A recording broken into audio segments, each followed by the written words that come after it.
given us, let us rejoice and be glad in it. I'd like to thank the online people who watch us each week, and all of you who come out, even on Father's Day, to join us before we take Dad out for his brunch.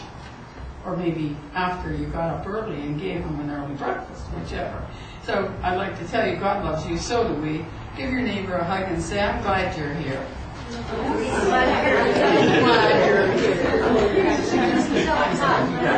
Good morning.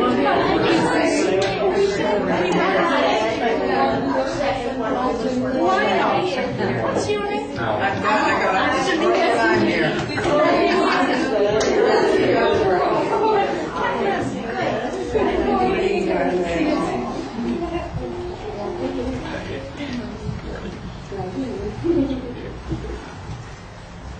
Okay, if you join me for the opening prayer, please. Heavenly Father, we're so thankful to have this little chapel, that we can come here and rejoice and allow our hearts to link with the source, be refilled with the love that you have for us, so that we may carry it and send it to each person that we meet throughout the week. Amen. Wow, be seated. I'm so fortunate this morning because I have Catherine Coleman working as my chairperson. And Catherine, you've been around with the church since the beginning, I think, pretty much. Well, it's not like it's ages, it's only 6 years, but you've been around to help me throughout those 6 years, and I thank you for that. And I have one of my old favorites. She's not old, she's my old favorite. And we were ordained together, Reverend Jeannie Martin. And she's going to speak with us today and give us an uplifting talk, and then we're going to talk a little bit more about fathers. And so, Jeannie, you want to come up? Catherine, you want to come up and take over, and I'm going to sit down there. Okay, my darlings, there you go. Well, good morning, everyone. Good morning. I'm going to use my outside voice today, so make sure everyone hears me. And it's such a beautiful day. I'm glad you all decided to spend some time with us and come in here, Jeannie, because it would be worth coming out for, I'm sure. And come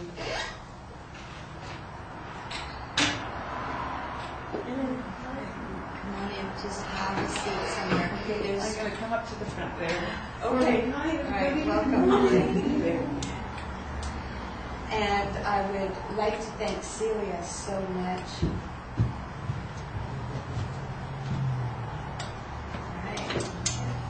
All right, welcome. Thank you. So much for what you give us with your music. It is invaluable. Thank you so much. As you know, you make us sound really good. Yeah, for sure.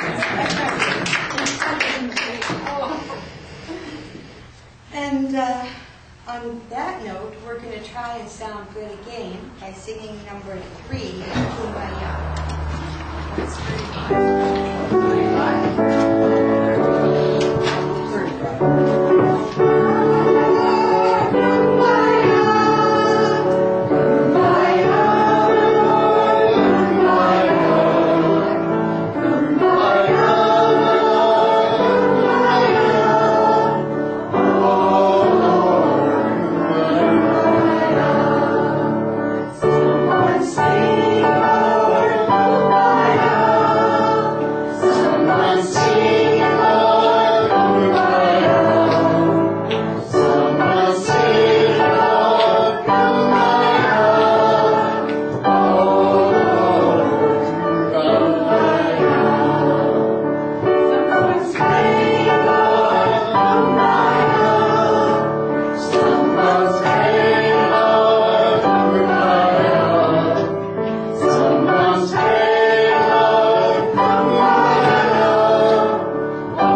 I would like to welcome one of my mentors, that sorry, I'm going to get choked up here. My first introduction to mediumship was with Jeannie and Heather. And that was quite a few years ago, isn't it? Yeah. And so time flies when you're having fun. And so yes, one of my mentors and my friend, I would like to introduce to you Reverend Jeannie Martin.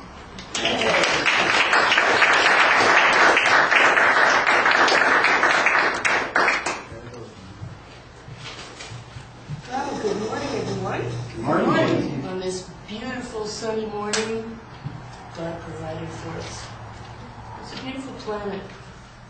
I was just thinking the other day, we live out in the country, and we're so blessed to be in a place where we're on a piece of property that has not had any chemicals on it, and the little birds and the animals that live there actually live there year-round. So, it's wonderful to take an opportunity on a day such as this to stand on Mother Earth and to feel the energy that comes from all of the different kingdoms of the earth. So I hope you have a chance to do that, and take Dad out to do that if you have a chance. So this morning, I always am sort of asking Spirit to inspire me in what I might bring when I come to the chapel. This is my second home. And I realize that inspiration can only come in stillness. Can't think it. I can't get my mind to go, okay, I'm going to go over all of this data and what do I think will be the best thing to say to you. It's not about that. It's about taking a moment in time to be in the stillness. And we're all aware of the changing times in our earth. And that's kind of like a double-edged sword. It's not a bad thing. It's not a good thing. It just is what it is. And I would imagine that evolution, I call it evolution, because it's not just something's going to adapt to its environment and grow another finger because it's going to be helpful. There is a creative process that moves all the time.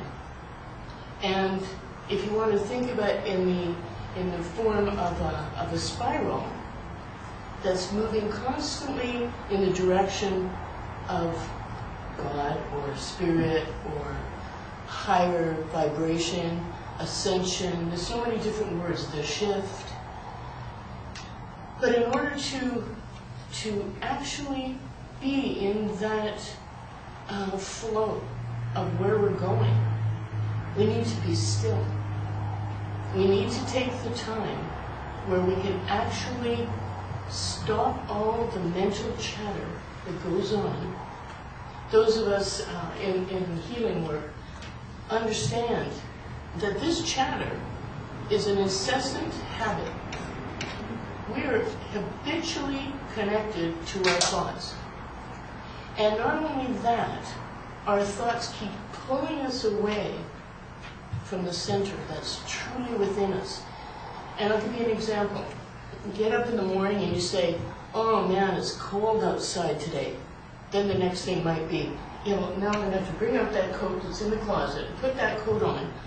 And then, oh man, I don't have my winter tires on. Like, the mind just goes off into some kind of story that has absolutely nothing to do with being in the moment. A lot of you might be familiar with Eckhart Tolle. He's written some wonderful books, The Power of Now, Stillness Speaks. And I've been watching him on YouTube. He's fabulous on YouTube. Just put his name and you get all of the different talks that he's given and his series with Oprah. So even though he wrote his first book, The Power of Now, a long time ago, it really pertains to what's going on right now. And I was re-inspired by what he had to say.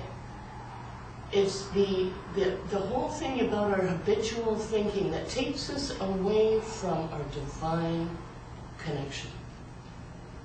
And we look at our past. I was thinking about fathers today, and I'm just going to briefly say something about fathers. We've all had different experiences with our fathers.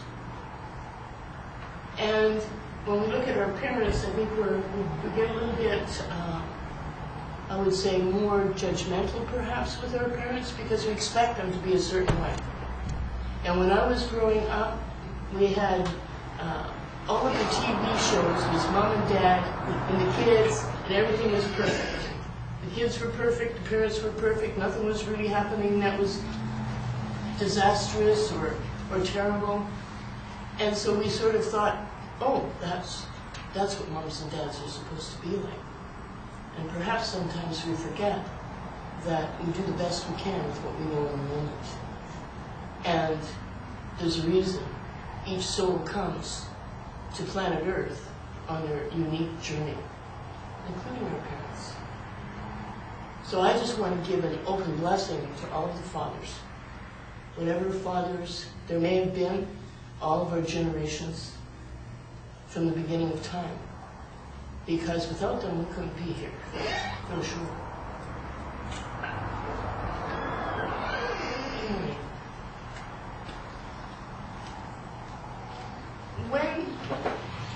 When we live in the world, when we're talking, I'm talking this morning about the changes that are taking place. Now there's two ways to look at that.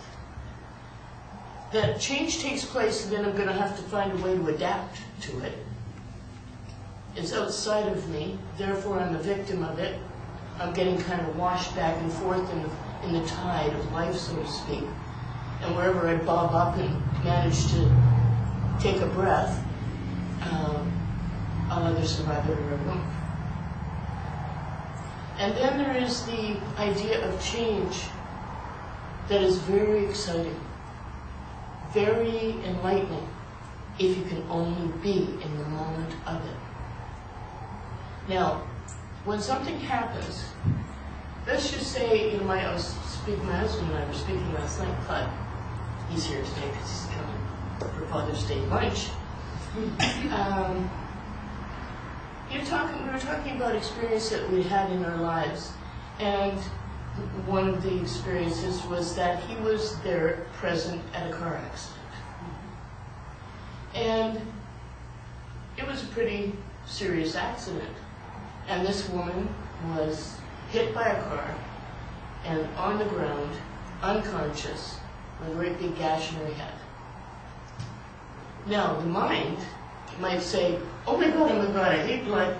Oh my God, what am I going to, and go off on this tangent of how do I feel about this situation? What's my opinion of it? However, he said in the moment, he was very present, because you never know what you're going to do when you're really in those situations. You just don't know. And he said the first thing he thought about is, okay, has anybody called an ambulance here? That would be the very first thought. You can go in that moment. That is a perfect example of being in the moment and doing what is necessary, no matter what that moment brings. And through the changes that we're going through right now, it's not all bad. It's just different. So there are some things that are starting to fall away. And there's a reason for it that perhaps we don't quite know. People come, people go. Situations come and go. Jobs come and go. Houses come and go. Friends come and go. There's different things going on right now, and I believe totally that it's to get us clarity, because we're living in our story. We think that our identity is all about what we've done so far. Here's my job, this is what I do. Here's my upbringing, this is what happened to me. Here's my situation through this, and this, so therefore that equals me. No, it doesn't. Those are experiences you've had in your life, but it doesn't anywhere near equal who you are. It has not anything to do with who you are. You may learn as you go how to embrace situations, how to look at them in a different way, how to see what was my part in that dance. Because if you were there, you were in the dance, whatever part you played. And in those moments, there's a tendency to sometimes to look back in life and say, oh my God, I wish I could have, would have, should have done that. If I'd have done that, then this would have happened. Or if this had been different, I'd have been better. I don't think so. That's all speculation. That's the mind running off in imaginings of what might have been better or what might have been different. But the truth of the matter is what is, is. And every moment of now is the only opportunity that we have to really be centered and say, I'm going to listen. I'm going to be present in this moment for the guidance that is always there and available to me. When we're chattering away in our heads, are we actually able to hear any divine guidance? I don't think so. The noise that goes on in here sometimes is just unbelievable, and it never stops. I believe now, with these great times of change, we're being called to come back into the truth of who we are. And is the world getting better? Is the world getting worse? Okay? Both. The worst is getting worse as people, consciousness that are running through people, trying to hold on to the old paradigm, trying to hold on to that old idea of more is better, my better car makes me a better person, my better this makes me identified as a better this or that. We are not our stuff. And those of us that have been around long enough probably know sometimes you got stuff and sometimes you don't have any stuff. And does it change who you are? Only if you think it does and you start falling apart because of it. I've spoken to so many people in my life who say, my worst fear is to become a bag lady, standing on the corner somewhere. I don't know where that came from, but maybe it was programmed from generations before or something. Your stuff is not your value. It never will be, because you can't take one piece of it with you. What your truth is of who you actually are is this amazing divine spark of pure potential in every single solitary moment. Now, we can drag the past with us like a great big bag of rocks, always looking back. And I don't do a lot of reading in the Bible. When I was younger, I did. And I remember that part that says, they're coming through the desert, and people are told, don't turn around and look back or you're going to turn into a pillar of salt. I can relate to that now. You will not find the answers back there. You will not make the changes from back there. And the only people that keep it alive in the past or in the imagined future is me and you individually. You cannot make changes based on that. And to look back and say, the reason why I'm all messed up now is because of that, is a good story. And that might get you through in some places, but not inside your own being, because you know that you're always free. Every one of us is completely free in this moment, right here, right now. And when our minds have been chattering so much that we have no grip on that peacefulness, we have to retrain the mind. It's a process. And even if you took 10 seconds a day to just stop and be present without any thoughts at all, sometimes that's a real challenge for people. They think, if I don't keep on thinking and talking and wondering and whatever, somehow I'm just going to turn into a puff of smoke and I won't exist. but we worry ourselves into oblivion and miss what's happening right now. As long as you're above ground and breathing, that's a bonus. Because you have an opportunity in the moment to take the moment and do whatever you want with it. Now, if you're thinking your moment should be better, or that there should be something more available to you, again, you're dragging it from out there into here. Peace is an inner experience. Life is available right here, right now.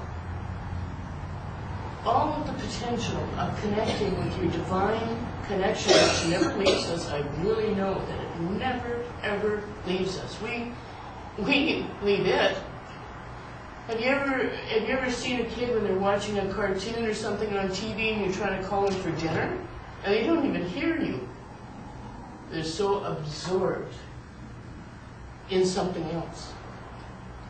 And I believe the same thing happens with us. We don't even hear that call because we don't take a moment to really stand in the silence.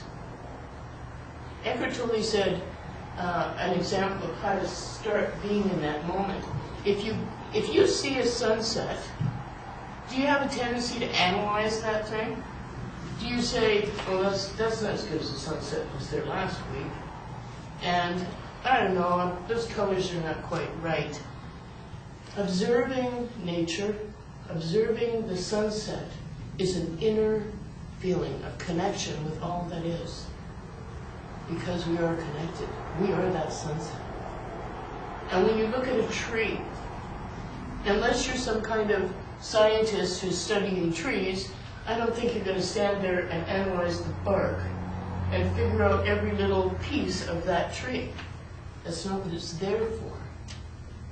It is there for us to connect with in that moment of stillness. In these times of change, the bad stuff, if you want to call it that, it's not bad or good, it just is. And the good stuff just is. They are getting stronger. The light is amping up unbelievably strong. And the dark that wants to hold on to the old way of thinking and the old paradigm, the old way of living, the old way of condemning and judging and having opinions on everything, they're going to get stronger, so they will fight to keep it. Where the light has freedom. If we turned out all of the lights in this building at midnight tonight and shut all of the blinds so that it was pitch dark, so we couldn't see a thing, and then we lit one match, it would light up this entire room. That one tiny light. So when you think that they got bigger bombs or this or that, whatever's going on out there, to me now, I'm unhooking from it and blessing it because they're living their experience as well. This is an eternal experience. This isn't over at the end of the day. There's only one life, and it keeps flowing. It takes different forms, but it never stops. So those that share our planet with us, that share our earth, they have that one life as well. And they will be within their own being, living in their own beliefs, holding on to their own fears, because they couldn't do what they're doing unless they were incredibly afraid. And yet at the same time, those that would want war, or those that would want to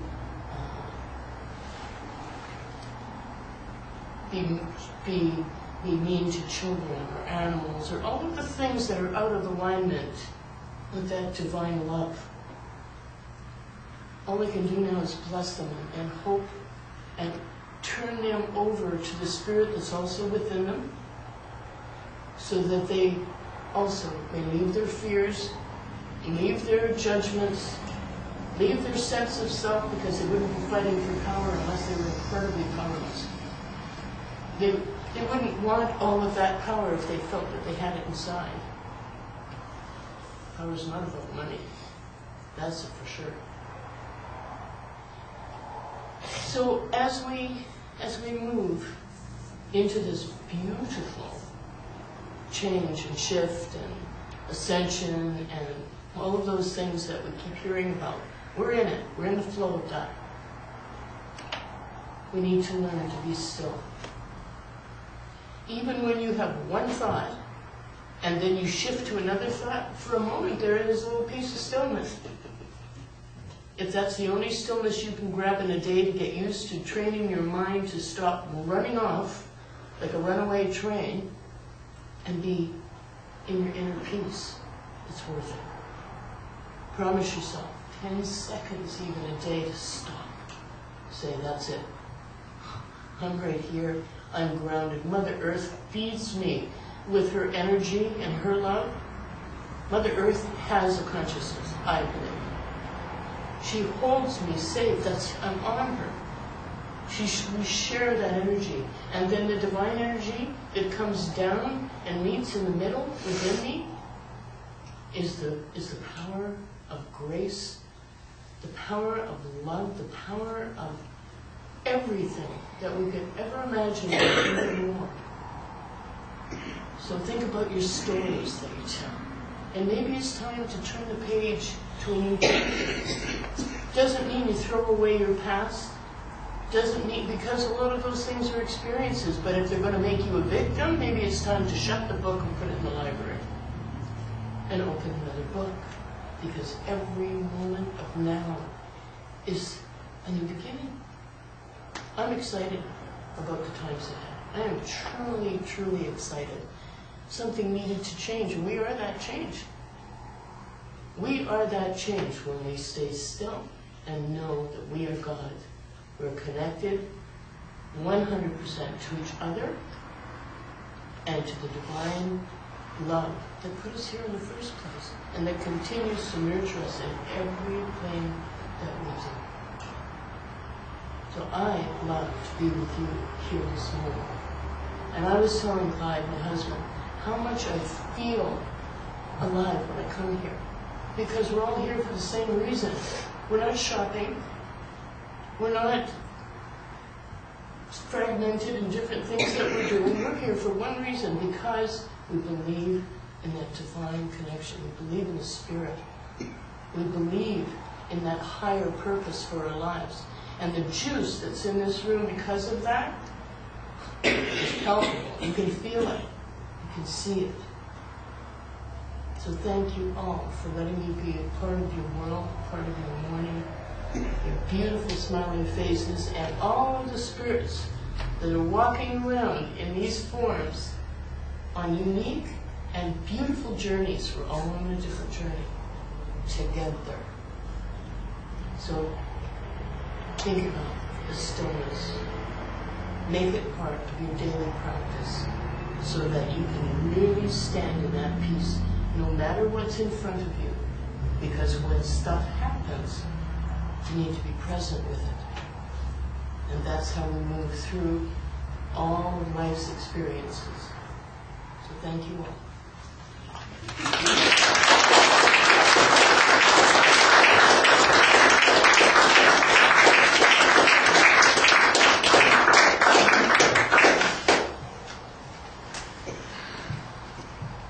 My goodness.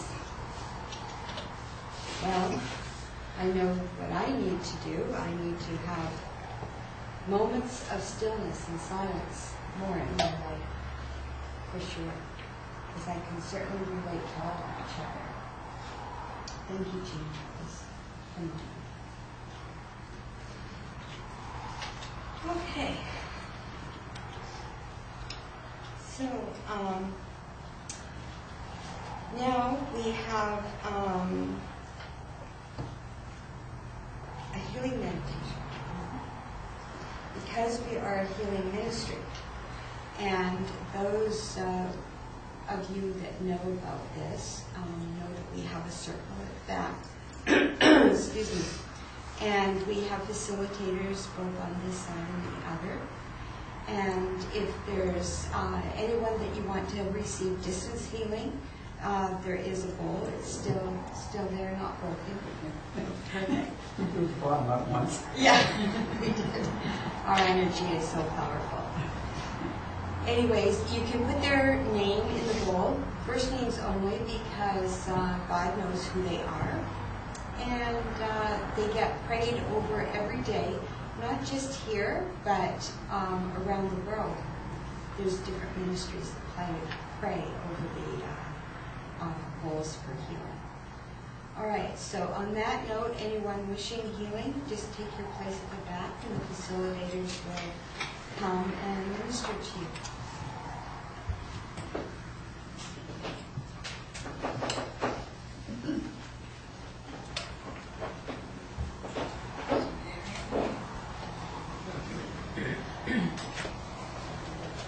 You got the right one?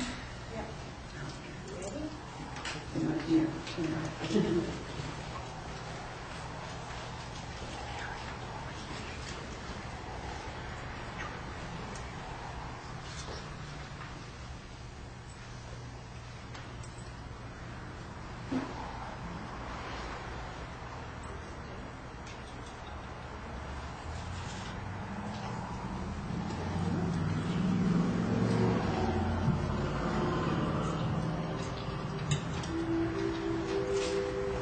Comfortable position, and take your thoughts inward and upward to the spot in the universe where God resides and we live with Him.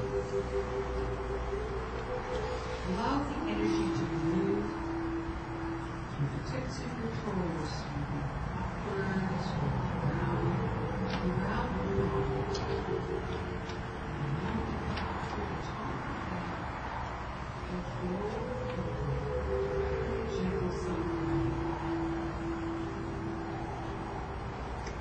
As you breathe in again, feel the energy bringing alive all the cells of the body that work together with all of the organs.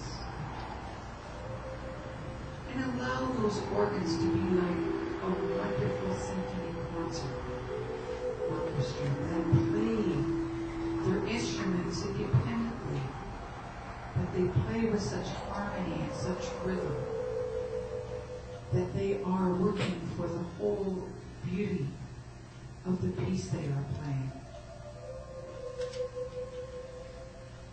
And as you breathe the energy in and revitalize all of the energies in the body, in the cells, and the organs, know that you are doing that to bring healing to the floor. And as the energy comes in again through the tips of the toes, allow it to expand into the mind.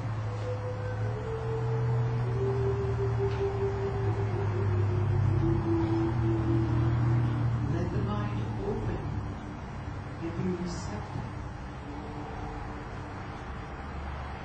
Let the mind be positive and be healthy, so that it may catch the dreams, the ideas that God has to make you all that you can be. Allow those dreams, those thoughts, those energies to come through the mind to healthy growth, so that they will grow and produce the dream that God has for you.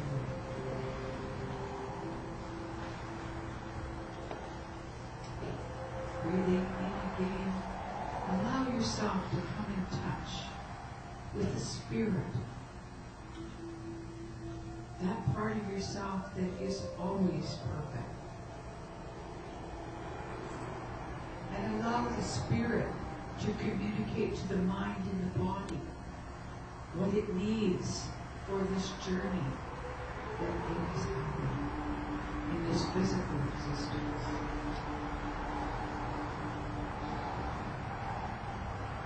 And as you have healed your own self, body, mind, and spirit, be like a pebble in a great pond of energy, and allow your energy to move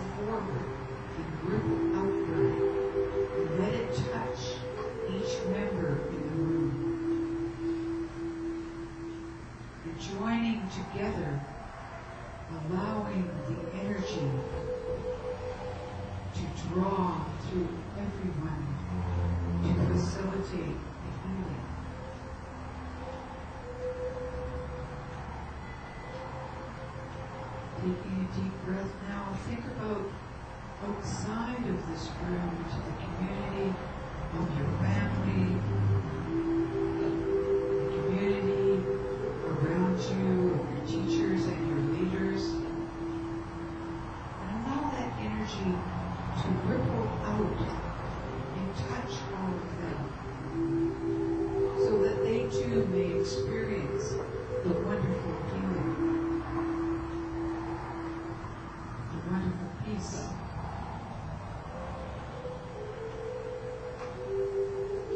Allow that energy now to go forward into the world and not only touch the world's leaders, but to touch the animals, the vegetation, the waters, the atmosphere, so that they may be healed. And let us be thankful to the animals and the vegetation and the minerals that give of themselves and serve us so greatly and feed us so well.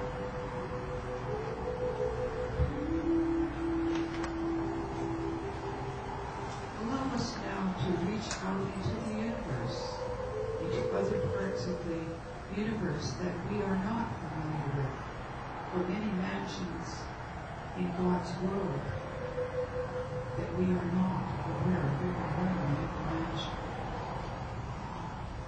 But we send love and we send caring, for God promises us that love and healing is never ending.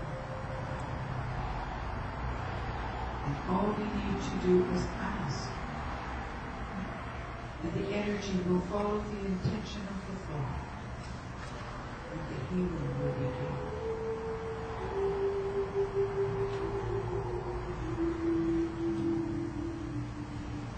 Now as we circle back to the seated soul, take a few moments just to sit quietly before you go back to your everyday routine, to enjoy the tranquility and the peace of the healing area of your heart, inner heart, of healing.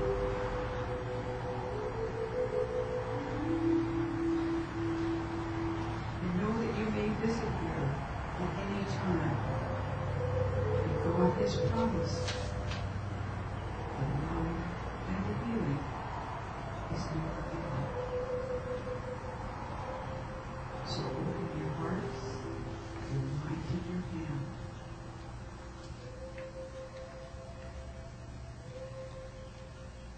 God bless you, and He sends His angels to keep after you.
So I would like to thank the facilitators both on this side and the other side for their healing energies.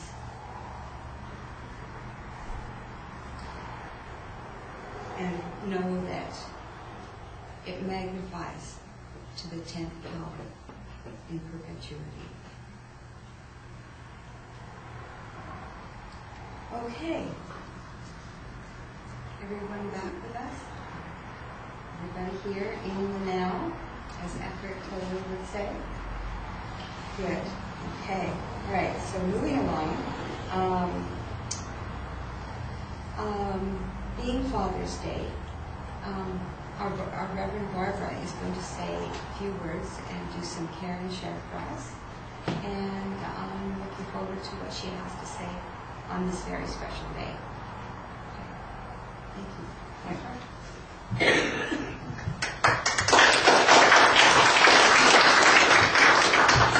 Well, first of all, happy Father's Day, everybody.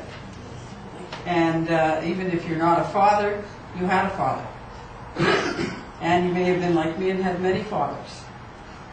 Because I was really fortunate. I had the most wonderful dad, that I was born into a family that I was just doted on. My first 5 years of my life was wonderful. I could have lived there forever because it was like a princess in a castle. My dad adored me.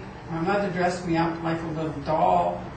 And I was the only child at that time, although they did have one other living daughter that lived for about 14 months, and they had to let her go back to spirit.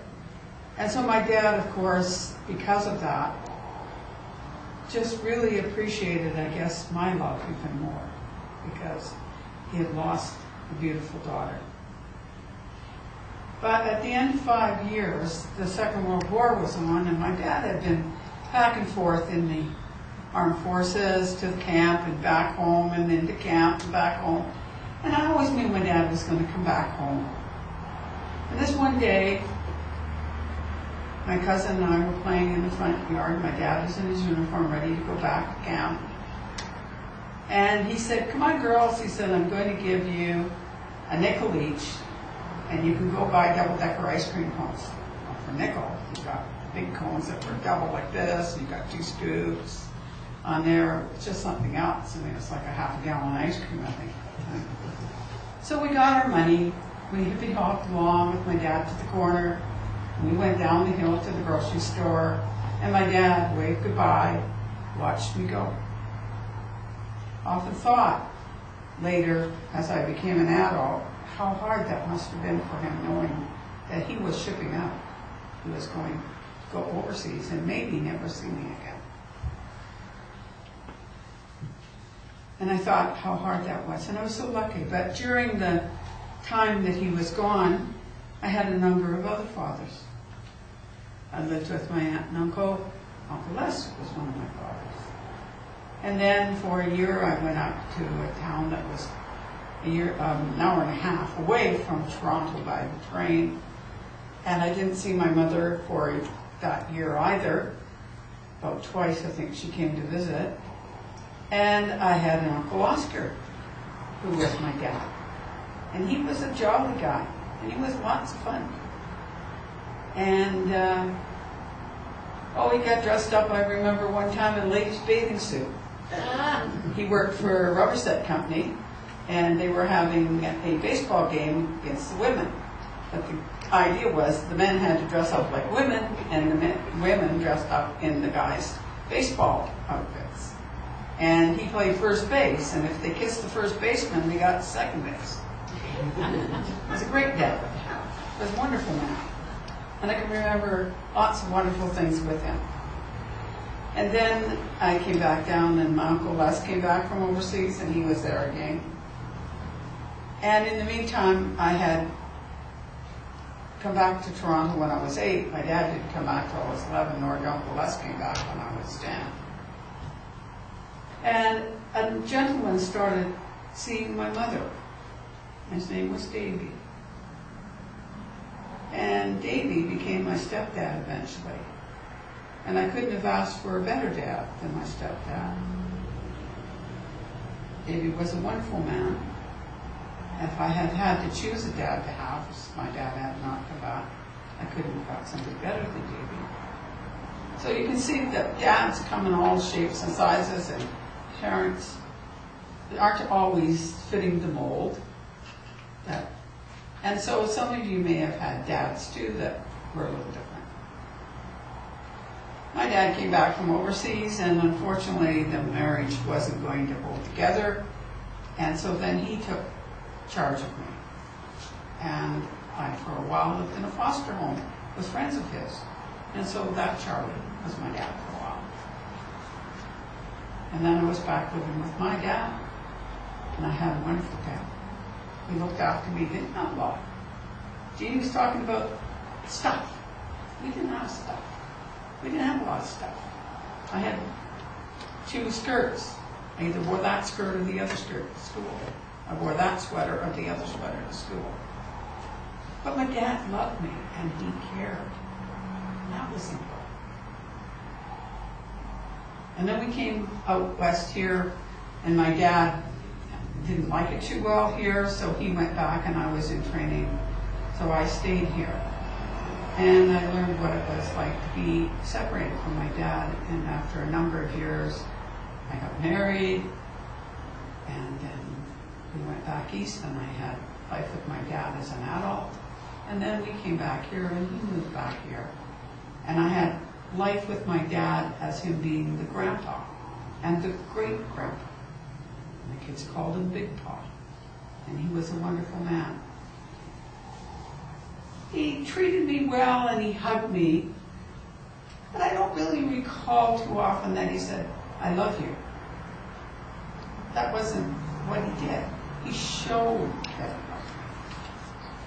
But when he was dying, I went to the hospital for 5 weeks. And sometimes he was not really there. Consciously, he was there, but he wasn't consciously able to talk to me. And he was obviously in stress. And they weren't in the time that they now do.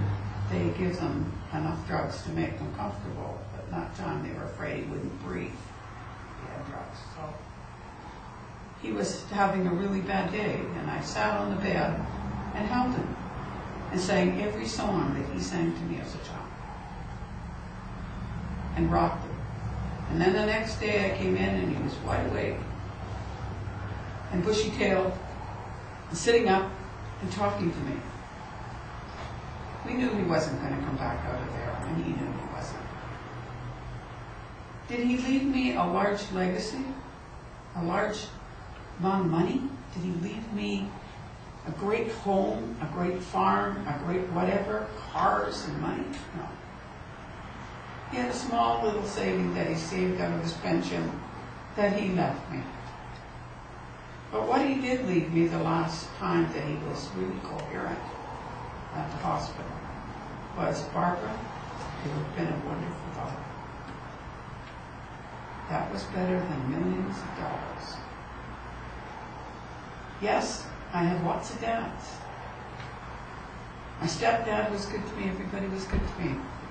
My own father was very special, and I feel very blessed. So not always is it the dad you're born with that treats you well. There are teachers, there are mentors. We all talk about Jeannie as being our mentor and teaching us things. Well, there are mentors, male mentors that are in your life too. And so I like to kind of think they're mothers and fathers for some people that don't have a mother and father. You have mentors that are your mom and dad. So you really, as Jeannie said, don't leave it in your heart about all the things that might have been, because even God cannot change the past. But what God can do is open your heart and let you live the life that is going to be honoring those people that you love, and that they're going to be proud that you are going on with your life. Thank you. Can I say something? Okay.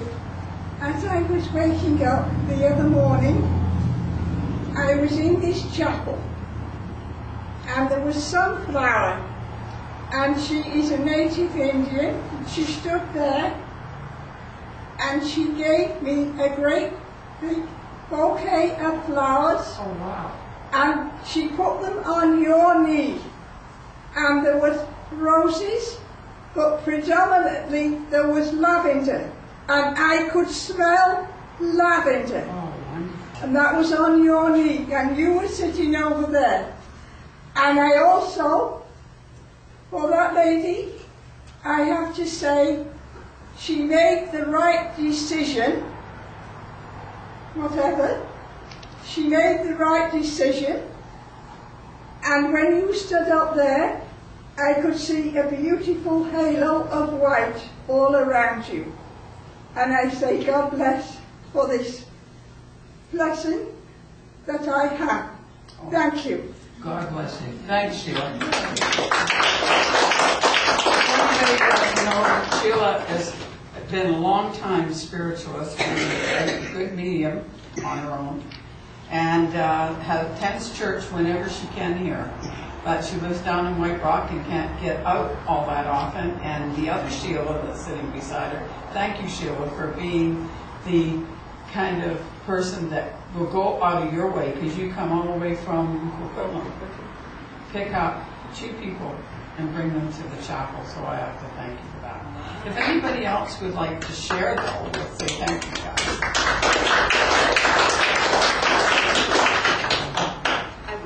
Share about your dad or about anything. Way you go, girl, and you're on. Thank you. Good girl. Okay, so I would just like to share with you one of the things with me is that I was also fortunate to have a good dad. He was a quiet, gentle man, but he always did his best and provided for the family and embraced us, me and my mother, because I was an only child as well, as best he could. But I want to say today that not every father in every person's life has been perfect. Maybe not even close to it. And maybe you didn't have that role to look up to or count on. Maybe it's not something that you even welcomed into your life.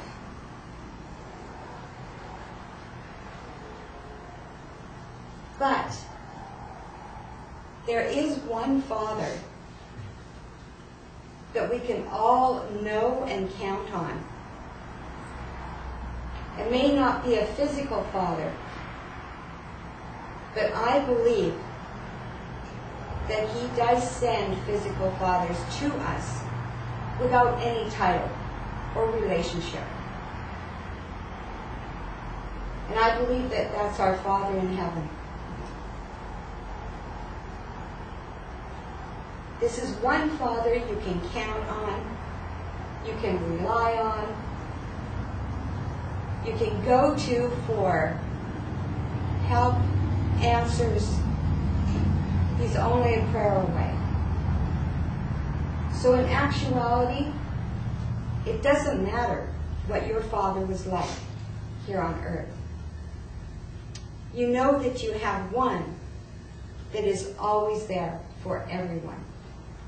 Anytime, day or night, whatever the situation. And I want to mention, like Jeannie says, answers come in the silence. So if you're needing answers from your Father,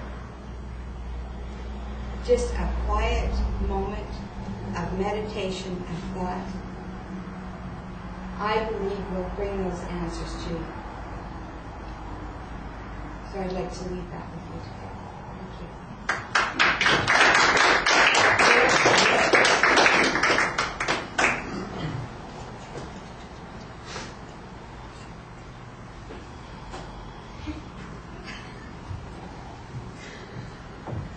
Okay, so moving on in our agenda, the next item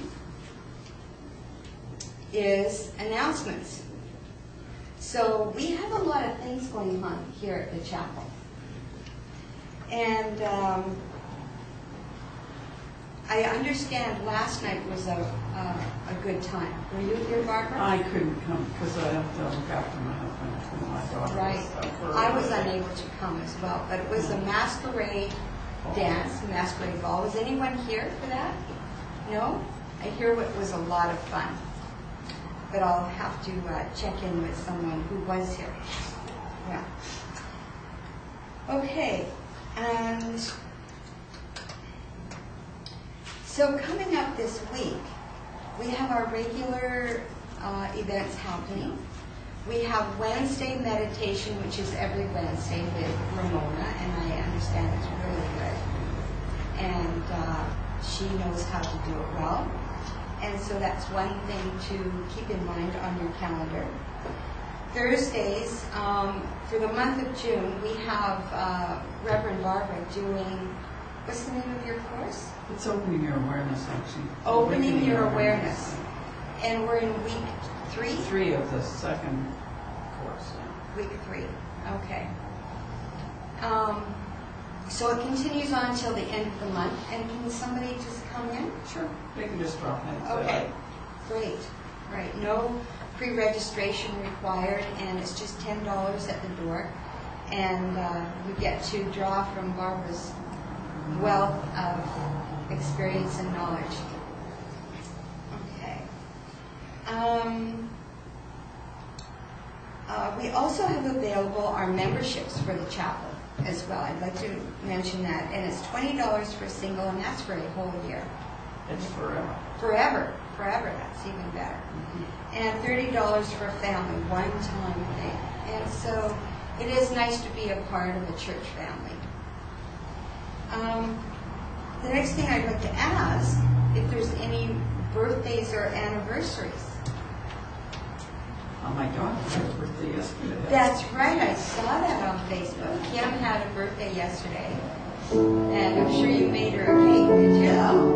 Right. Anyone that you know has an occasion, Jeannie? No? Okay. Please stand.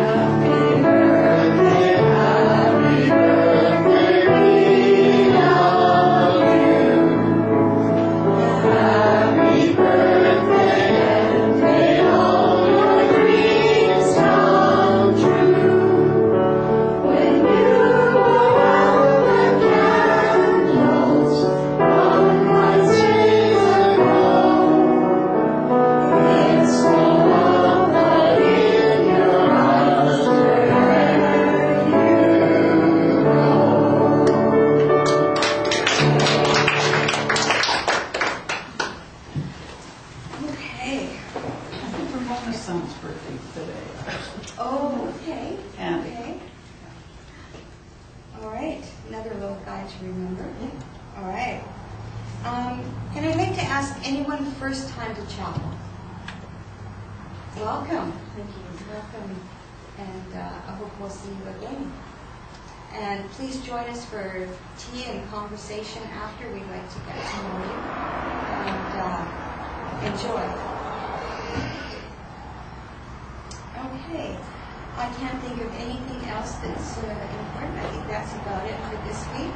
The last thing I'd like to mention is our speaker next week is our very own Doris Marston. Yay!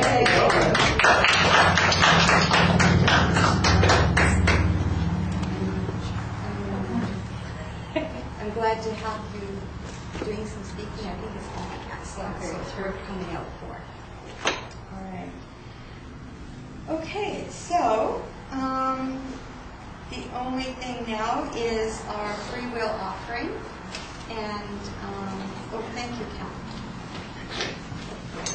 There's another basket too. I bet if someone could do that.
For the best and the highest of your spirit in this chapel.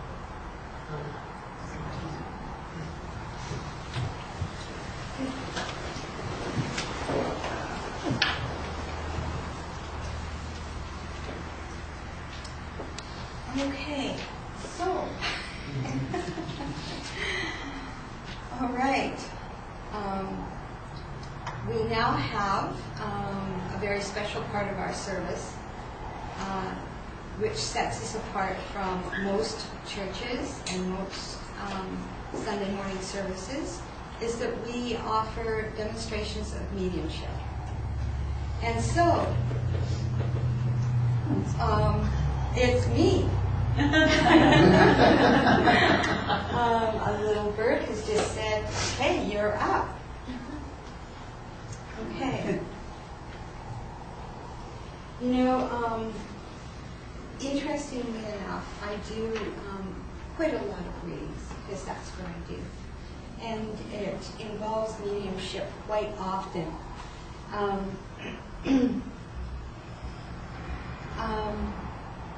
And so you can never tell who's going to pop in there or for whom, right?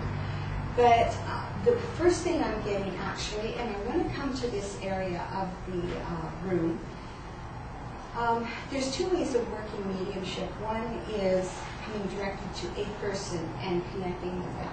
The other way is connecting with someone in spirit and deducting who they belong to, who they're here for. But I want to say today I have a gentleman in spirit here, and he is actually a man of the cloth. And I feel that he is of Catholic faith because he is wearing a collar. And I'm hearing Father. So I want to come to this area of the room. Has anyone got a Catholic background? Over there? No? I knew a Catholic father, but I wasn't Catholic. Oh, okay. A friend of my father's who was a spiritualist. Oh, awesome. Okay. And he wore the collar and Yes. everything. Yes. Yes. Okay. So Sheila, I want to go back some years. Yes. And I feel that he was how can I say? He was a senior father in a church. But he had others that, how can I say, worked for him or with him. Yes. And so he was more in the overseeing of things. Yes. The last name I'm getting, would it start with a B? Yes. Thank you. Was it a French name? I didn't think so. Oh, okay. Just okay. Anyways, he lived a good long time. Yes.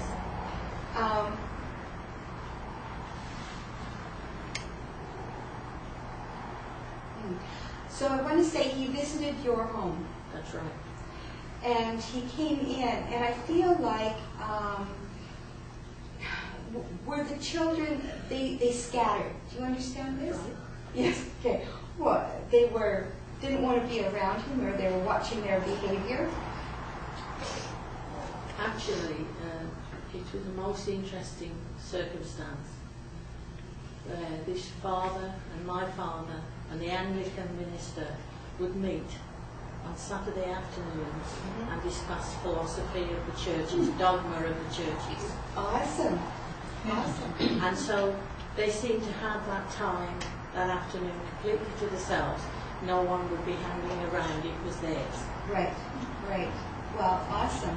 Well, maybe the other two are here as well. I don't know. But that's wonderful because I'm feeling from him that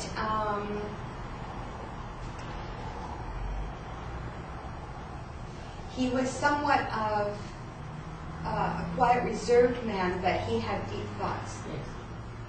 And when he did speak, people listened. And so I feel like he's visited here today Yes. because of what he believed. Yes. And okay, did you bring him with you? Well, I send my love out to him, which I do to people that have been part of my life. Yes. And yes, I'd sent my thoughts out to him. Right. Yeah. Well, okay. So I feel that he's to support, how can I say this? The variety of beliefs that are obviously present in this room. Although we come together in one, like Reverend Jeannie said, we have one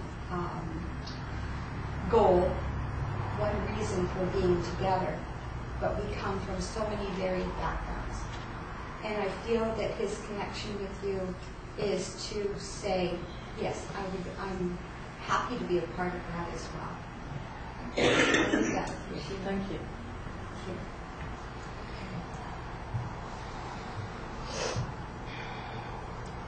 Thank you.